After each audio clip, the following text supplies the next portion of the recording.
کیوں میرے ساتھ ایسا ہوا ہے کہ میرے گھر میں یہ مشکل آئی ہے؟ کیوں میری اولاد کے ساتھ ایسا ہوا ہے؟ کیوں میری فیملی لائف جو ہے وہ ٹوٹی ہے، ڈسٹرب ہوئی ہے؟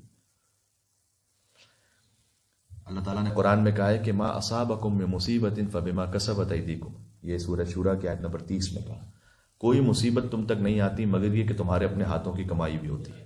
وَيَعْفُ عَنْ كَثِيرٍ، اور بہت سو کو تو ہم معاف کر دیتے ہیں، بہت سی خطاؤں کو تو۔ یہ ساری مصیبتوں کا ہم تمہیں یہاں پر کوئی عذاب نہیں دیتے، اکثر کو تو معاف کر دیتے ہیں، کچھ آتی ہیں تم پر اس مصیبت کا اثر۔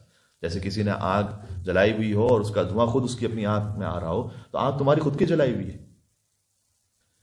مولا کائنات کے ایک صحابی نے کہا کہ بہار الانوار میں علامہ مجلسی نے اس روایت کو لکھا ہے کہ مولا آج میں صبح گھر سے نکلا تو ایک بچھو اسکارپیو اس نے مجھے ڈس لیا۔ تو مولا نے کہا کہ یہ تمہارے اپنے عمل کا نتیجہ تھا جو تم پر یہ مصیبت آئی ہے۔ نے کہا کہ مولا میرا کون سا عمل ایسا ہے، میں تو صبح نکلا تو میں نے جو جیسے سلیپرز ہوتے ہیں چپل میں اپنا پیر رکھا تو اس میں بچھو تھا اندر، اس نے مجھے ڈنک مار لیا۔ مولا نے کہا کہ یاد ہے فلاں دن ایک محفل میں سلمان کی غیبت ہو رہی تھی اور تم نے اسے دفاع نہیں کیا تھا، ایک مومن کی تمہارے سامنے غیبت ہو رہی تھی اور تم خاموش بیٹھے رہے تھے، یہ اللہ تعالیٰ نے اس کی سزا دی ہے تمہیں۔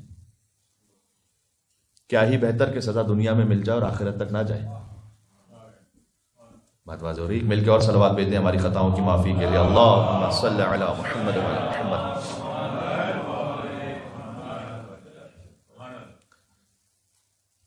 اچھا، اس لیے انسان کو سوچنا چاہیے کہ اگر اس پہ کوئی مصیبت آئی ہے، چاہے مادی یا معنوی، نماز فجر قضا ہوئی ہے، یہ ایک مصیبت ہے، ہم اس کو سمجھے نہ سمجھیں۔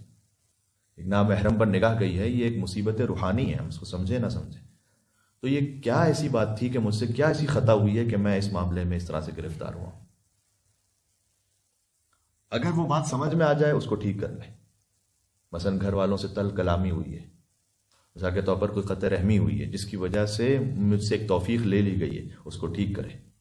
اگر سمجھ میں نہ آئے تو استغفار کریں۔ پتہ نہیں چل رہا کہ کس وجہ سے یہ مصیبت آئی ہے تو پھر استغفار کریں۔